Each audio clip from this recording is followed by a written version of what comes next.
daawwattoota keenya akkam jirtu oduu gaddaa amma Adaamaadhaa nu dhaqqabee qabna.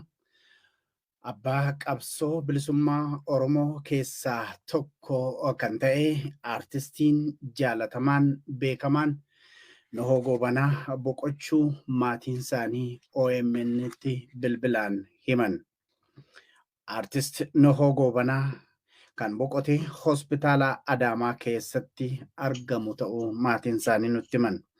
Hangaftoota aartistoota Oromoo keessaa tokko kan ta'e aartistiin qabsaan sabaa Nuhoo Goobanaa har'aa yeroo boqotu gadda guddaatu nutti dhaga'ama.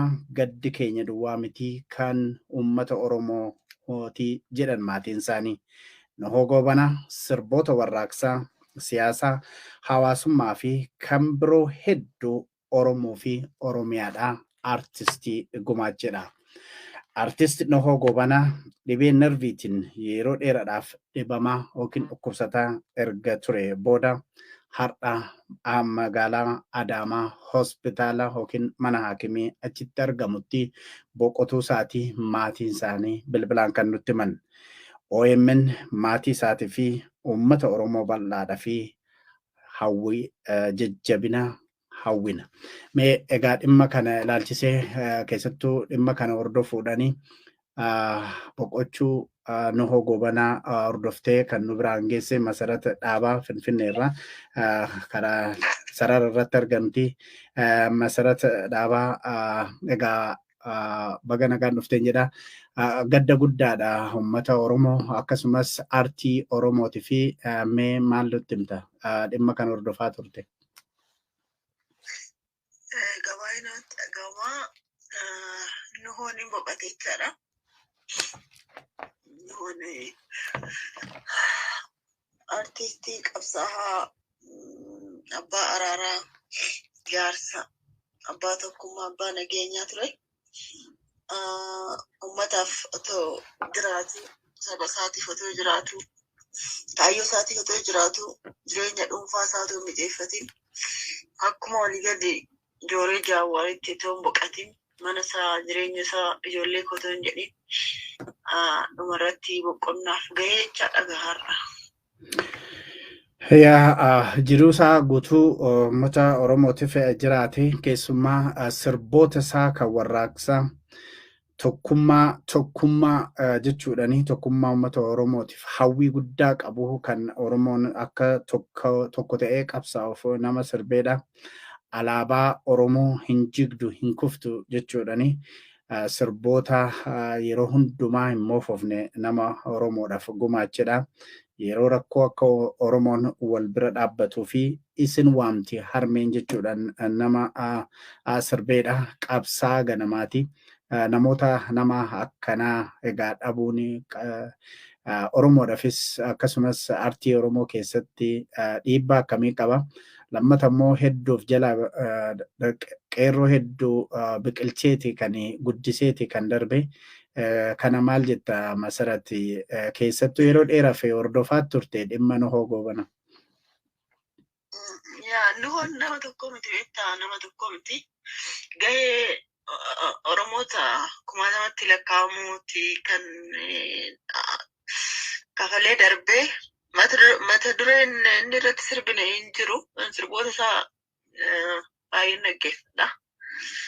Kanaaf jaalala yoo kaaste jira, tokkummaa yoo kaaste jira, gadadoo fi gadda uummata Oromoo yoo kaaste jira, waa'ee tokkummaa faarsee jira, sirbee jira, lallabee jira, waa'ee nageenyaas, waa'ee jaalalaas, waa'ee nageenya maatiis, waa'ee dubartiis.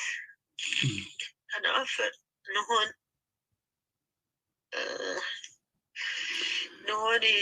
aartii Oromoo keessatti simboo yookiin fakkeenya aartii Oromooti jechuun hin danda'ama. Kanaaf isa argachuuf egaa umrii isaatii ol ifaajuu barbaachisaa. Bira kanatti sanuu cichoominaan kaayyoof jiraachuudhaan asiif dhalootaaf fakkeenya ta'anii darbuu waan guddaadha. Haacaaluu bakka buusee ture. isaanii lachuu wal fudhatanii kanaaf gadda guddaadha. Caaluu bakka buusee dhugaadhuma keeti mee kana caalaa hin qabu Masarat yeroo baay'ee Nuhoo Goobanaa yeroo inni dhukkubsatus biraan hin dhabamtu turte maal dhaammata yeroo baay'ee isinitti warra dhaloota haaraatti maal dhaammata ture? Nuhoon keessattuu waggaa afurii as baay'een isa hordofaa ture. Waan tokko dubbatee ibsatee yookiin yaada isaa sirriitti ibsachuu hin danda'u. Yaada isaa hunda imimmaaniin ibsata ture. Dhugaadhaa waamicha isaaf mana binna jennee kaaneen Oromoonni hedduu birmatanii fi jiranii akka barbaanneetti galmaan gahuu baannus warratti akka taanes taanu mana isaatti galchinee yoo xiqqaate reeffi isaa mana isaa keessaa bahuuf jira jechaadha. Kanaaf baay'ee gammachuu qaba ture. Yeroo gabaabaa kanatti hin du'a jedhee si yaadne ture maaliif fooyyee jira fayyee jira naan jechaa turani. Kanaaf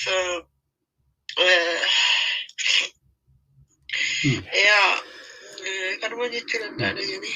Ayyee galatoomii Masarat dhaabaa Finfinnee irraati warra dhimma Nuhoo Goobanaa yeroo baay'eedhaaf hordofaa turte Masaratii dhaabaa hedduu galatoomin jedha.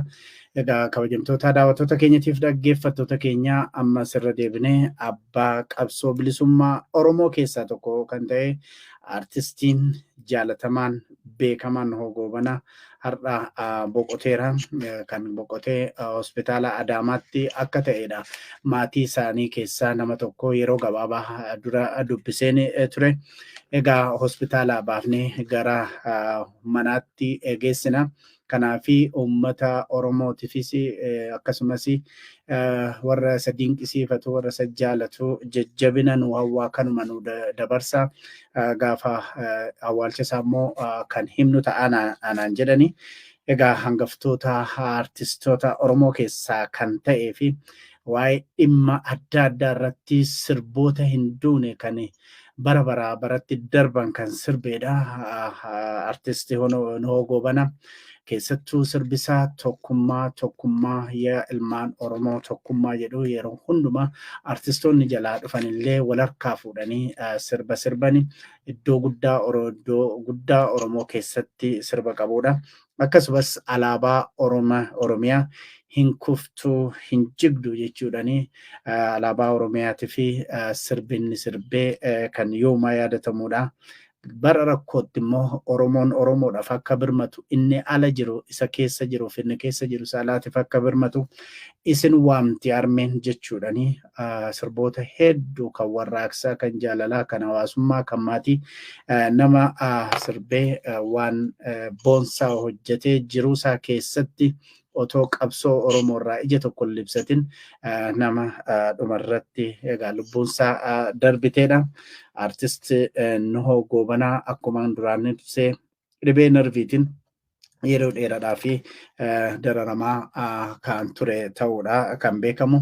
Walumaa galatti OMN maatii isaatii fi uummata Oromoo maraan jajjabina hawwina egaa haala jiru hundumaa jala buunee kan gabaasnu ta'a.